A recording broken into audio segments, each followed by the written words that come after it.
Hi అందరికీ, అందరు ఎలా ఉన్నారో? నేనైతే బాగున్నాను. మీరు బాగుండాలని మనస్ఫూర్తిగా కోరుకుంటున్నాను. ఇక మళ్ళీ మన డైలీ రొటీన్ అయితే స్టార్ట్ అయింది. మనం చేసే పనులు ప్రతిరోజు ఒకేలాగా ఉంటాయి. మనం చేసే విధానం మాత్రం కొత్తగా ఉండాలి. మనం ఇంటి పని చేస్తున్నప్పుడు అరే రోజు ఇదే పనా అని చెప్పేసి బోర్గా ఫీల్ అయినామనుకో, ఆ రోజు మనకి ఏ పని చేయాలనిపించదు. అన్ని పనులలో చిరాకు వస్తుంది, టైం లేట్ అయిపోతుంది, ఇంకా హడావిడి కూడా అయిపోతుంది. కొన్నిసార్లు అసలు ఆ పనినే చేయాలనిపించదు. అదే పనిని కొంచెం ఇష్టంగా చేసినామనుకో ప్రతి పని ఈజీగా అనిపిస్తుంది, టైం కూడా తొందరగా అయిపోతుంది. ఇంకా ఈరోజు నా రొటీన్ అయితే ఇడ్లీతోనే స్టార్ట్ చేశాను. మార్నింగ్ 5:30కే లేచిన. ఇక నాతో పాటు మా సార్ కూడా 5:30కే లేచిండు. లేచి నేను అయితే టిఫిన్ చేసుకుంటున్నా కదా, తను వచ్చేసి బట్టలు అయితే ఉతుకుతుండు. నేను వాషింగ్ మిషన్ వచ్చినప్పటి నుంచి బట్టలన్నీ వాషింగ్ మిషన్లోనే వేస్తున్నాను. చేతితో ఉతకాల్సిన బట్టలు కూడా అసలు చేతితో ఉతకాలనిపిస్తలేదు. నావి కనేవి విషమవి వాషింగ్ మిషన్లో వేయచ్చు, కానీ మా సారు అయితే స్కూల్కి వేసుకునే ఈ బట్టలు ఉన్నాయి కదా, ఇవైతే వాషింగ్ మిషన్లో వేయద్దు. నాకు మా సార్ అయితే చాలాసార్లు వెయ్యకని చెప్పిండు. ఎప్పుడైనా సరే కొంచెం ఖాళీగా ఉన్నప్పుడు బట్టలు చేతితో ఉతికేదాన్ని. అదే ఇంట్లో పనితోని బిజీ అయిపోతున్నానంటే తీసుకెళ్ళి వాషింగ్ మిషన్లో వేసేదాన్ని. ఇక మా సార్కి నాకు చెప్పి పాపం అలసిపోయినట్టుడు. అందుకే ఇక పొద్దుగా లేచి బట్టలు అయితే ఉతుక్కుంటుడు. బాగానే 4-5 షర్ట్స్ అయితే ఉతికేసిండు. ఇక నేనేమో టిఫిన్ అయితే చేస్తున్నాను అని చెప్పినా కదా, ఇడ్లీ పొయ్యి మీద పెట్టిన. చట్నీకి కూడా పల్లీలు, పుట్నాలు, కరివేపాకు, పచ్చిమిర్చి వేసుకొని ఫ్రై చేసి పక్కన పెట్టాను. ఇడ్లీ ఉడికేలోపుగా నేనైతే బయట ఊడ్చేస్తాను. రోజు కూడా అంతే, అక్కడ టిఫిన్ అయితే పొయ్యి మీద పెట్టేసి వచ్చి బయట అయితే ఊడ్చేస్తూ ఉంటాను. ఇక మొన్నటిదాకా ఇక్కడ మస్తు ఆకులు ఉండే కదా, అది ఒకరోజు నేను వీడియో తీయనప్పుడు ఆ రోజైతే ఆకులన్నిటినీ పైన ఎండిపోయిన ఆకులన్నిటినీ కాల్చేసాను. తడిగా ఉన్నవి మన బియ్యం బస్తాలలో పెట్టి డస్ట్బిన్కి అయితే వేసాను. వాళ్ళు అది తీసుకోవడానికి కూడా చాలా ఆర్గ్యుమెంటే చేసిండ్రు. ఇంకా అటు ఇటు రిక్వెస్ట్ చేయగా ఆకులన్నీ తీసుకెళ్ళిండ్రు. అయితే ఇంకా ఆడ జమ చేస్తే మళ్ళీ వర్షం వచ్చినప్పుడు నాకు తగలబెట్టడానికి ఇబ్బంది అవుతుంది. మళ్ళీ ఆ చెత్త వాళ్ళేమో తీసుకెళ్తలేరు కదా, అందుకే ఎప్పటికప్పుడు ఆకులన్నీ ఊడ్చేసి ఆ డస్ట్బిన్ బకెట్ ఉంటుంది కదా, దాంట్లో అయితే వేసేస్తున్నాను. ఇక డస్ట్బిన్ వాళ్ళు 11:30 to 12:30 మధ్యలో వచ్చి తీసుకెళ్తారు. ఇంకా బయట అయితే ఊడ్చడం అయిపోయిన తర్వాత వచ్చి బాక్స్లో అయితే పెట్టేస్తున్నాను. ఇడ్లీ కరెక్ట్గా లెక్క పెట్టుకొని పిల్లల మటుకు మా సార్ మటుకే చేసిన. మా సార్కి ఏమో 6 ఇడ్లీలు పెట్టిన, విషమక్ 3, కనేక్ 2 అయితే పెట్టిన. తర్వాత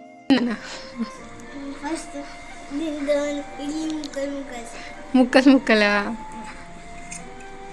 మళ్ళీ 3 ఇడ్లీ అయితే మిగులుతాయి. అంటే ఇప్పుడు విషమ ఇడ్లీ తిన్నదనుకో 2 తింటుంది మార్నింగ్, లేదు అంటే తినకుండా అట్లనే పోతుంది. కన్నయ్యకేమో 1 ఇడ్లీ కావాలి. ఇక వాళ్ళకి తినకపోతే ఆ 2 ఇడ్లీలు మళ్ళీ మాకే మిగిలిపోతే మేమే అయిపోగొట్టాలి. కన్నయ్యనేమో ఒకసారి నేను చట్నీ వేసి కలిపి ఇడ్లీ అయితే ఇచ్చానుగా, అప్పటి నుంచి ఇదే టేస్ట్లో అయితే తింటుండు. ఇడ్లీ తిన్నాడు. ఇంకా షూ అయితే తనే పాలిష్ చేసుకుంటూ స్కూల్లో అయితే దింపేసి వచ్చిన. ఫ్రైడే కదా, అల్కి ముగ్గేద్దామని చెప్పేసి ఫస్ట్ ఇడగా అడుగుదామని అనుకున్నాను. అయితే మొత్తం పాకూరు పట్టిపోయింది, గీకేస్తున్నాను. కానీ ఇప్పుడు నేను ఇంత మంచిగా క్లీన్ చేసినా కూడా మళ్ళీ ఒక 1 డేలోనే ఇదంతా గ్రీన్ అయిపోతుంది. వర్షాకాలం స్టార్ట్ అయినప్పటి నుంచి మళ్ళీ వింటర్ అయిపోయే వరకు పాకూరు ఉంటూనే ఉంటుంది. మనం ఎంత క్లీన్ చేసినా 2 రోజులకే పాకూరు అంతా వచ్చేస్తూనే ఉంటుంది. అక్కడి నుంచి ఇది మొత్తము కూర్చొని క్లీన్ చేయాలంటే 2-3 అవర్స్ టైం పడుతుంది. మళ్ళీ 2 రోజులు కూడా ఉండదు. అయితే నేను క్లీన్ చేస్తున్నప్పుడు మా సార్ అంటాడుగా, అనవసరంగా ఎందుకు క్లీన్ చేస్తున్నావు, 2 రోజులలోనే మొత్తం పాకూరు పడుతుంది, చేసి నువ్వే అలసిపోతావు. ఏదన్నా చిన్నగా అయిపోయే పనులు పెట్టుకోవాలి కానీ ఇట్లా పెద్దగా అయిపోయే పనులు అయితే పెట్టుకోవద్దు. ఎండాకాలం అయితే మొత్తం ఎండిపోయి మంచిగా ఉంటుంది కదా, మరి చలికాలం వరకు నువ్వు ఇట్లనే చేయాలి, ఇంత పెద్ద పనులు అయితే పెట్టుకోకని మా సార్ అంటూ ఉంటారు. అయినా కూడా నేను అప్పుడప్పుడైతే చూడడానికి నీట్‌గా ఉండాలని చెప్పేసి రుద్ది కడుగుతూ ఉంటాను. ఎక్కువ సండే వ్లాగ్ పెట్టుకోను కాబట్టి సండే రోజే చేసుకుంటాను ఆ పని. ఇక బయట అయితే కడిగేసాను. ఈరోజు నేను అలికి ముగ్గేసేటప్పుడు ప్రతిరోజు నాకు ఒక మంచి పాజిటివ్‌గా ప్రశాంతంగా అనిపిస్తది. కానీ ఈరోజు ముగ్గేస్తున్నంత వరకు ఫుల్ చిరాకుగా కోపంగా అనిపించింది. ఎందుకో కూడా చెప్తాను. నేను ఇలా చెప్తున్నానని మీరు తప్పుగా అనుకోకురి. ఒకవేళ నా మిస్టేక్ ఏమన్నా ఉంటే కామెంట్ అయితే చేసి చెప్పురి. నేను బయట కడిగేసాను. అలికినప్పటి నుంచి మా పక్కన అంకులు అట్లనే నిలబడి అయితే చూస్తున్నాడు. మళ్ళీ ఏమైనా 2 ముచ్చట్లు ఏమైనా చూస్తున్నప్పుడు పాజిటివ్‌గా చూసినప్పుడు మనని పలకరించడం ఇలాంటివి చేస్తారు కదా! అలాంటివి ఏమైనా చేస్తున్నా అంటే చేస్తలేడు. అలికినప్పటి నుంచి నేను ముగ్గులేసేదాకా నేను ఇంట్లోకి పోయేదాకా ఇక అట్లనే చూస్తుండు. కదులుతలేదు, మెదులుతలేడు. నాకేమో అది చాలా చిరాకు అనిపిస్తుంది. ఏదైనా సరే మనం ఒక పని చేస్తున్నప్పుడు కొంతమంది అలానే చూస్తూ ఉంటారు కదా! వాళ్ళు ఏ ఉద్దేశంతో చూస్తారో కూడా మనకు తెలీదు. కానీ ఎవరికైనా సరే ఊకే చూస్తుంటే అన్‌కంఫర్టబుల్‌గా అయితే ఫీల్ అయితారు. ఇప్పుడు ఎట్లా అంటే ఒకరు మనం చూస్తున్నప్పుడు వాళ్ళు ఏదైనా మాట్లాడితే అరే మంచి ఉద్దేశంతోనే చూస్తున్నారు, ఏదో అడగడానికున్నారు అని చెప్పేసి అనిపిస్తది. ఏం మాట్లాడకుండా బొమ్మలాగా అట్లనే చూస్తుంటే మనకు చాలా చిరాకొస్తది. నేనేమో బయట ముగ్గేస్తున్నాను. ఆ అంకుల్ వచ్చి తాటి చెట్టు లెక్క అట్లనే నిలబడ్డాడు. ఒక మాట కూడా మాట్లాడతలేడు.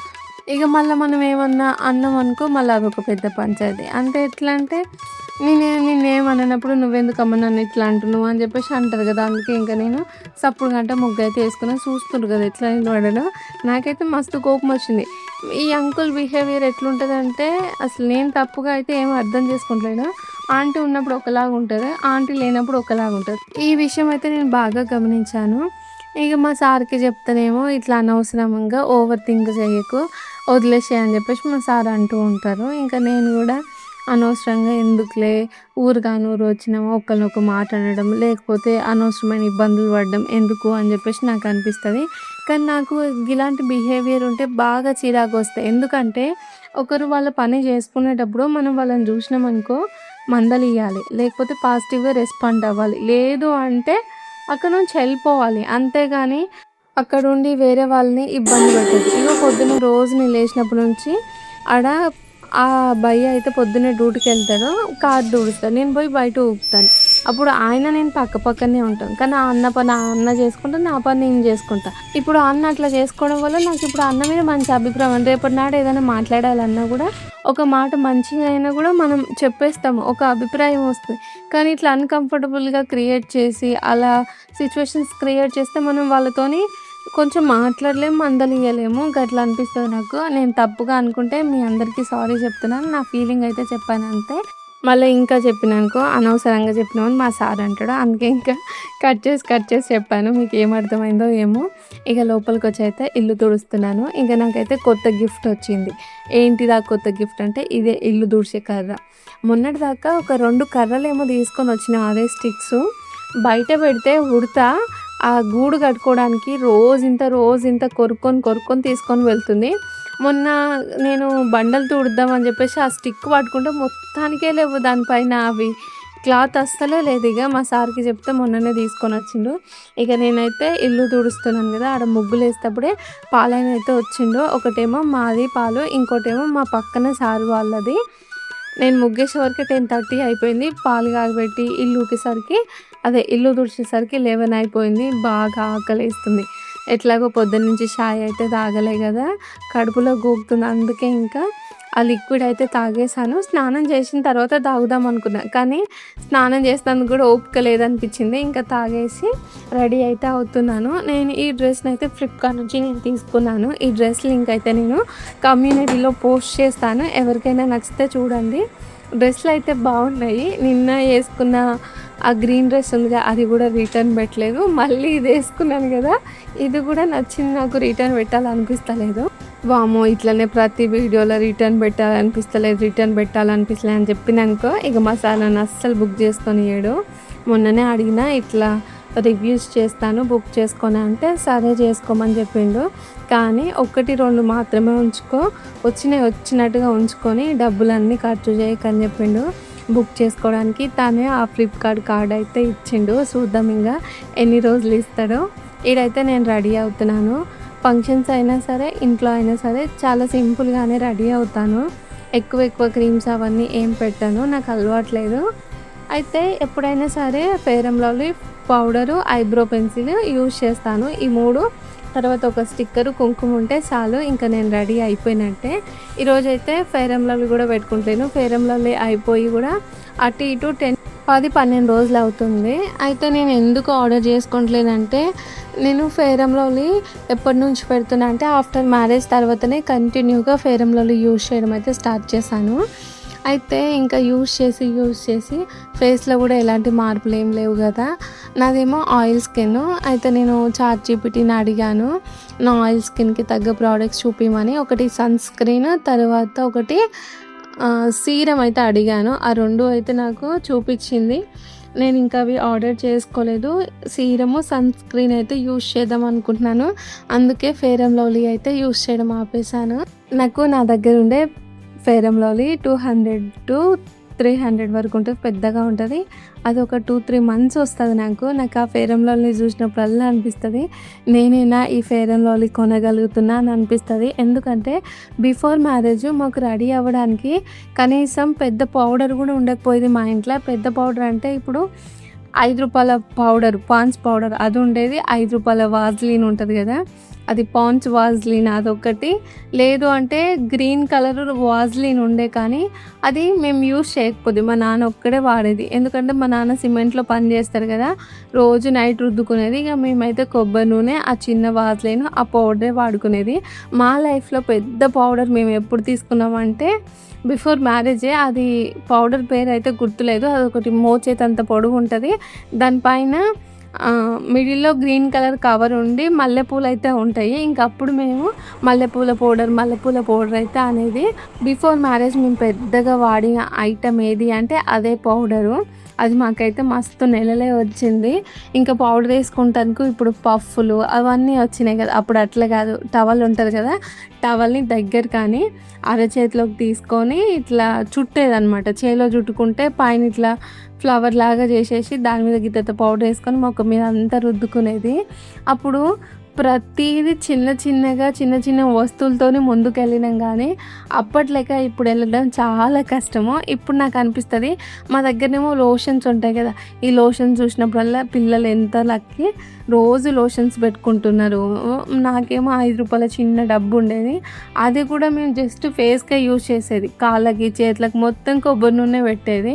అట్లా చిన్న వస్తువులు వాడి అంత చిన్న జీవితం చూసిన మనకి ఇప్పుడు మన చేతిలోనే ఏదైనా పెద్ద వస్తువులు ఉంటే వాటిని ఖరాబ్ చేయడం, పాడు చేయడము, లేకపోతే అనవసరంగా కొనడము, ఇవన్నీ అయితే చెయ్యం కదా. నేనైతే నిజంగా చేయను. ఈ లిప్స్టిక్లు, తర్వాత ఫేస్ క్రీములు, రకరకాల జ్యువెలరీ, ఇయర్ రింగ్స్ ఇవైతే నేను కొనను. ఎందుకంటే ఏదైనా సరే ఒక్క రోజుకే ఉంటుంది, మళ్ళీ నెక్స్ట్ రోజు ఆటోమేటిక్గా మనకు కొత్తదానికి మనసు మళ్ళుతుంది. అందుకే నాకు ఎందుకో ఇంట్రెస్ట్ అనిపించదు. కానీ ఇప్పుడైతే స్కిన్ మొత్తము ఖరాబ్ అవుతుంది, మచ్చలు అవుతుంది కదా అని చెప్పేసి సన్ స్క్రీన్, సీరం అయితే తీసుకుందాం అనుకుంటున్నాను. మీలో ఎవరికైనా సరే ఆయిలీ స్కిన్కి ఏ సీరం సెట్ అవుతుంది, సన్ స్క్రీన్ సెట్ అవుతుందో తెలిస్తే కామెంట్ అయితే చేసి చెప్పుర్రి.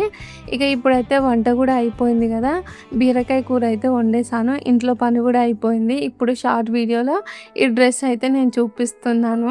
బ్యాక్ కెమెరా పెట్టి షార్ట్ వీడియోస్ తీసుకోవడం, ఫొటోస్ తీసుకోవడం చాలా కష్టమైపోతుంది. నిన్న నేను కమ్యూనిటీ పోస్ట్లో అప్లోడ్ చేశాను కదా ఫొటోస్, అవి తీసుకోవడానికి నాకు 40 మినిట్స్ టైం పట్టింది. అందుకే అక్కడక్కడ చేతి కట్ అయింది, తర్వాత హ్యాండ్ కట్ అయింది, ఇట్లా చున్నీ కూడా మంచిగా కనిపించలేదు. అట్లా ట్రైపాడ్ యూజ్ చేసి తీసాను కాబట్టి అట్లా వచ్చింది. ఇంకా టైం అయితే 2:30 అయింది. మా సార్ అయితే స్కూల్ నుంచి వచ్చిండు, పిల్లలైతే ముందుగానే అన్నం అయితే తినేసిండ్రు. బీరకాయ వండిన, తర్వాత నిన్న వండిన దొండకాయ, తర్వాత పప్పు కూడా ఉంది కొంచెం. నేను మా సార్ కూడా అన్నం తిన్నాము. ఈవినింగ్ అయితే 3:30 అవుతుంది. విషమని నేను డ్యాన్స్ క్లాస్కి పంపిస్తాను కదా, అందుకే మజ్జిగ అయితే చేస్తున్నాను. ఈరోజు ఈ వీడియోలో నేను నా బిఫోర్ మ్యారేజ్ లైఫ్ గురించి మీతో షేర్ చేసుకోవాలనుకున్నాను, కానీ నేను చెప్తుంటే వీడియో ముందుకు పోతుంది కాబట్టి ఏం చెప్పలేకపోయినా. ఇక చూద్దాం, మళ్ళీ ఎప్పుడైనా వీడియోలో నా చైల్డ్హుడ్ టాపిక్ గురించి వస్తే మీకైతే షేర్ చేస్తాను. అప్పుడు లైఫ్ మంచిగా అనిపించేది. ఏం లేకున్నా గూడా అన్నీ ఉన్నాయి అనిపిచ్చింది. కానీ ఇప్పుడు అన్నీ ఉన్నాయి గూడా ఏం లేవు అన్నట్టుగా నాకైతే అనిపిస్తుంది. మజ్జిగైతే చేశాను. విషము తాగి డాన్స్ క్లాస్ గూడా పంపించొచ్చాను. గిన్నెలు తోమాలి గదా! మళ్ళా అదే డ్రెస్ మీద గిన్నెలు తోమితే ఆ గిన్నెలకేమో సబ్బు కొంచెం అంటుతది. నా డ్రెస్‌కేమో ఎక్కువ అంటుతది. అందుకే చేంజ్ చేసుకొనొచ్చి గిన్నెలైతే తోమేస్తున్నాను. ఇగ ఈవినింగ్ గూడా రొటీన్ అయిపోయింది. తర్వాత నైట్ 6 అవుతుంది. ఆ 6-7:30 వరకు హాస్పిటల్ అయితే ఉంటది. నేనేమో పిల్లల్ని హాస్పిటల్ తీసుకోమనైతే మా సార్‌కి చెప్పిన. మా సార్ అన్నాడు గదా! విష్యునైతే చూపించుకొస్తాను. కన్నయ్యకి అవసరం లేదు అనైతే అన్నాడు. కాకపోతే లోపల కొంచెం తడిగా ఉంది. అందుకే నాకు చాలా భయమేస్తుంది తీసుకుపో అంటే, మా సారేమో పిల్లలిద్దరిని హాస్పిటల్‌కైతే తీసుకొనెళ్ళిండు. వచ్చేసరికి ఇంకా పిల్లలకి మెడిసిన్ తీసుకొనొచ్చిండు. తర్వాత కన్నయ్యకు ఇయర్ అయితే ఏం ప్రాబ్లమ్ లేదనైతే చెప్పిండంట. లోపలికి లైట్ పెట్టి చెక్ చేసిండ్రు. తర్వాత ఒక 2 ఏమో మెడిసిన్‌లు ఇచ్చిండ్రు. అది కొంచెం తడిగా ఉంది గదా! అది గుచ్చుకున్నట్టు అయిందని చెప్పేసి మెడిసిన్ వాడమని చెప్పిండ్రు. ఒక 2-3 డేస్ చెవులలో వాటర్ వేయకుండా ఉండాలి అనైతే చెప్పిండ్రు. ఇక వాళ్ళైతే హాస్పిటల్‌కి పోయిండ్రు కదా! వచ్చేలోపుగా నేనైతే ఈ పచ్చడి చేస్తున్నాను. మధ్యాహ్నం వండిన బీరకాయ కూర అయిపోయింది. నేను ఈ పచ్చడి చేయడానికి చాలా రోజుల నుంచి వెయిట్ చేస్తున్నాను. ఎట్లా అంటే ఇప్పుడు ఇంట్లో ఎక్కువ కూర ఉన్నా గూడా వెజిటబుల్స్ కర్రీ ఎక్కువ ఉంటే మా సార్ ఇలాంటి పచ్చడిలు చేస్తే కన్నయ్య తింటాడు కాబట్టి మళ్ళీ పిల్లలు ఆ కూర తినడేమో అని చెప్పేసి ఇట్లా ఈ పచ్చళ్ళు చేయనియ్యదు. ఇక మధ్యాహ్నం వండిన బీరకాయ కూడా కంప్లీట్‌గా అయిపోయింది. పుదీనా కూడా తీసుకొచ్చి చాలా రోజులు అవుతుంది అని చెప్పేసి ఈ పచ్చడైతే చేసిన. అటుగాక ఇంట్లో కూరగాయలు కూడా ఏం లేవు. సాటర్డే కదా! మా సార్ అయితే మార్కెట్‌కి ఏమి వెళ్ళలేదు. కానీ వచ్చేటప్పుడు మళ్ళీ బీరకాయలు తీసుకొనొచ్చిండు. టమాటా తీసుకొనొచ్చిండు. ఈ నెనువ దొరికినన్ని రోజులు నాకున్నాయే తిప్పలు. నిన్ననే ఈరోజే అంటే ఫ్రైడే రోజు నేను వండిన కదా! ఈరోజు నేను సండే రోజు వాయిస్ చెప్తున్నాను. రేపటి కోసం మా సారు బీరకాయ వండమని అయితే చెప్పిండు. నాకు తిని తిని బాగా చిరాకొస్తుంది. మళ్ళీ రేపు బీరకాయ వండాలంటే కూడా కోపం వస్తుంది మా సార్ మీద. అయినా ఆయన తప్పేం లేదు. ఈడ దొరికేవి గవ్వే కూరగాయలు గదా! ఇక ఈ వ్లాగ్ అయితే ఈడికే ఎండ్ చేస్తున్నాను. మరి మీ అందరికి ఈ వీడియో నచ్చితే లైక్ చేసి మన ఛానల్‌ని సబ్స్క్రైబ్ చేయండి. మా సారు పిల్లలొచ్చిండ్రు. మేము అన్నం తినాలి. ఉంటాను. బాయ్. Good night.